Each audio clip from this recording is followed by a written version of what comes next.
Hey everybody, I'm Jason, and in this video, I'm gonna talk you through the average day for a founding product marketer, a solo product marketer, really a product marketer in a small startup. So the reality is this video was inspired by a LinkedIn post I wrote a while back, and there really is no average day in the life of a founding product marketer or a product marketer who's kind of doing it on their own at a startup. And when I wrote this post, I was really trying to point out the fact that as a founding product marketer, and when I say founding product marketer, I mean someone who is the only product marketer at their company, the first one who is trying to build product marketing in a startup and figure a lot out on their own. And the reality is you can go through so many different, yes, you're working on so many different things, but you can also go through so many different feelings and emotions, doubts, all in the run of a day. And so when I, looking at the post here, I said the average week, if not day of a founding product marketer, I know what I'm doing. I have no idea what I'm doing. This makes sense. This makes zero sense. I've done this dozens of times. I've never done this before. That went great. That went awful. I feel good about this. I couldn't feel worse. And I do think that for a lot of people, yes, that might be an extreme. I know some people could feel that just working on one thing for 1 hour within a day. I think as someone who's in this type of role, even just product marketers in general, I think a lot of times we can go through these, it's like a roller coaster where some days you feel like you know exactly what you're doing and some days you don't. The reality and like the nature of the role is that you focused on so many different things. You could be focused on content creation 1 minute. You could be focused on messaging and positioning on another minute. You could be working on pricing in one meeting, and then you could have another that's talking about a product launch. And there is so much that you're context switching and so many different hats you're wearing throughout the day that the reality for most product marketers in this type of position is that you've maybe worked on a fraction of these things before, or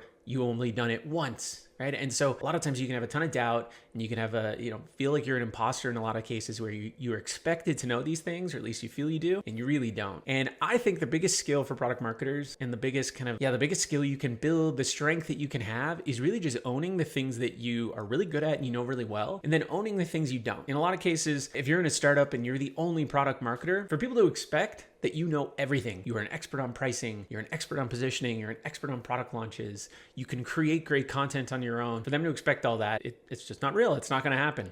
There's no one like that. And so by understanding what your strengths are and owning that, but then also just accepting that there are some things that you're weaker at. You might not be a great copywriter, but you're going to go out and find that copywriter. You might not know every time, you might not know the perfect messaging that's going to resonate with buyers, but there might be people in your company who've either heard it on a call, heard it from a prospect, and you can find it out from them. As a product marketer, really in any role, your job is to just find the answer. It's not to always know that the answer is going to come from you. And so my biggest advice to anyone is to just know that you're not going to be amazing at everything. Know that you're not even going to be great at everything. There are going to be some things you're really good at, some stuff that you're okay at, and some stuff you've just never done before. And so go out and look for help. Read books, look for other people internally that can help you, watch videos like this that can help you level up and get to where you need to be. But just know that it's impossible that you're going to know everything. So what does the average day look like as a product marketer? It varies. And the way that you feel about the work you're doing, that's going to vary too. And that's okay. Know that it's going to happen. Own what you're good at, accept what you're weak at,